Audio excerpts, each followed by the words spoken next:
Hey y'all, we had a little bit of a technical hiccup yesterday, so we decided just to go ahead and just stop that video. If you watched it all till the end, you'll know what I mean. But anyway, so this is kind of a part two with the trip thing. I think one of the things that we left off last time was another great option that we found is Denny's. Denny's is a restaurant and on the road, and you can get bacon and eggs or sausage, which is just fantastic, and it's not too expensive. They got this, I don't know, like you pick four and it's 11 something. I had six eggs, two pieces of bacon, two pieces of sausage, and I think it was like 14, $12, yeah, $12 or something, which in this day and age is actually pretty good. So anyway, one thing that we ended up doing is another strategy is that if you don't eat when you're not hungry, then if you just eat when you're hungry, you can actually go for quite a while. If you really just check into your body and say, "Hey, am I hungry or am I not?" I think sometimes I can probably go a little bit longer than Miss Carnivore can. So sometimes I'll eat maybe when I'm not completely hungry, but that's okay. When you're on a trip, you're doing things. But anyway, um, when we got back in town, pretty much within 3 or 4 days, some of Karen's family was coming down. So we were playing. um, but we were super busy getting ready for them. Yeah. We had some work done by the pool and had sand all in the pool, and it was just a lot. So we were pretty busy. Mm-hmm. And then once they got here, we were playing. Being non-carnivore for, I was probably a little bit better than Karen, but tell them about Yeah. how it affected you. I guess I just I figured, well, they were only here for 4 nights, and yes, we've been great carnivore, and as we said yesterday, I was same weight as when I left, exactly the same to the ounces, which was like, wow, okay. But anyways, yes, we played a little bit and ate food that we normally wouldn't, but knowing in my mind that we were going to do this carnivore reset for 30 days after they left town. So that starts tomorrow, and Tim will talk about that. But I'm going to tell you that, really like Carnivore DC just said, to pay attention to your body. So the things that I was eating, my body did not like. So I did have to go reach for that Pepsid bottle maybe 3 different times. And I'm like, every time I'm questioning myself, like, what are you doing? This isn't good for you when you eat this food. So, and my sleep was disrupted. I was not sleeping fitfully through the night. And the first time I thought, well, maybe it's just I'm excited that they're coming in town. But you know what? It wasn't that. It was just like, nope. So I know that I slept so well doing strict carnivore, and especially those first 30 days in January when we did just beef, bacon, butter, eggs, no alcohol. So yeah, we went to a wedding last night, by the way. That's why we were dressed up so pretty yesterday for yesterday's video. But I did eat a little taste of, probably a tablespoon of blackened chicken Alfredo.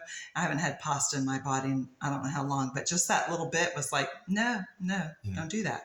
I pretty much ate, I think what I did is I ate more cheese than I normally do. Mm-hmm. I didn't eat any pasta or anything like that. It's weird. It doesn't even look appetizing to me when I look at it. It used to be my mouth would practically water if I say, "Oh my gosh, look at this chicken, blackened chicken, Alfredo, blah blah blah." I'd be all over it, but I wasn't. But they had roast beef. They had a charcuterie board. I had some salami, pepperoni, and some cheeses, and then I had a couple of pieces of beef, so I was satisfied. But I also had a few drinks also, but I didn't go overboard or anything. But we have a plan now. I've got my own plan, and Karen has her own plan. So my plan is that we want to do this carnivore reset. So we're getting back to real strict for this next month. We're actually going to go on another trip a month from now. So it kind of gives us a good goal. I like these little goals like this because it can really keep you on track. So my plan is I'm going to, like the old times, in January, eat when I'm hungry and eat till I'm full. So but I am going to like kickstart things even a little bit more. I'm going to do some alternate day fasting. Now, so what I'm going to do, my days that I'm planning on this, it's not going to be every other day, although it is going to be on a Monday and a Wednesday that I won't eat at all. And then, then the other times those other days I'll eat. And so I think that that's going to get me rolling a little bit quicker, um, to where my goal is going to be. I'd like to get down into the low 190s. Years ago, when I was in that weight, I was super fast, and my bicycle felt really good. I went out on my bike for the first time in a month yesterday, and I was like, wow, I actually felt really good. I rode almost 40 miles solo, and just I was like, wow, okay. And surprisingly, my legs today feel great. I already did a workout this morning. I plan on going out on my bike again in just a bit here. So that's my plan. Beef, butter, bacon, and eggs, and I think I might add, if I choose to, is some occasional sardines. So that's where I'm going to go. Okay. And I will do the beef, bacon, butter, eggs, no alcohol, just like Carnivore DC, but I plan to do more movement of my body, just to, as he said about just his fasting, it's to produce more of an effect. Yeah. And that's the same with me. It's like, okay, I'm doing well, but how much better could I be doing if I'm having body movement? So I'm going to be doing that.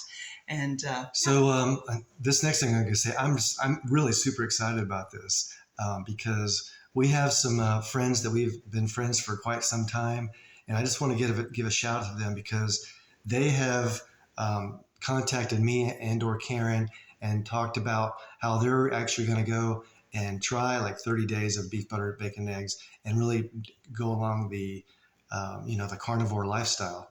So my first one I want to say is Roxine and Michael. Really with Roxine, I was super excited for her, because she started pretty much with us in the first part of January. And she had a few struggles along the way. I think that maybe looking back, she may have had some oxalate dumping also. But anyway, she just contacted Karen yesterday or day before and said some amazing things, like she wasn't planning, because she really wasn't overweight. She wasn't planning on doing this for weight loss. She was just really just feeling crappy and not getting a lot of answers from her medical doctor. So and then her husband Michael also just it sounds like he just went to it and just super happy. Another one I just want to give a big shout out to is Michelle. Michelle, if you're watching this, I want to say congratulations to you. Now she's just kind of came on board a little bit later, but she's probably about 10 days into it. Yeah. And she contacted Karen the other day, and we've known Michelle for probably 15 plus years, and to hear her tell us how good that she's feeling, it just really made me feel good about. Yes. I think these videos actually we making a few changes, in people's lives, and Ashley's also getting her husband, but even my parents are 81 and 84, and even they're finding that the more meat that they eat, the better that they're feeling. So anyway, I want to give those things. Put it in the comments down below, and like what kind of plan that you have. So you guys take care. All right, we'll see you within the week or so. All right, bye bye.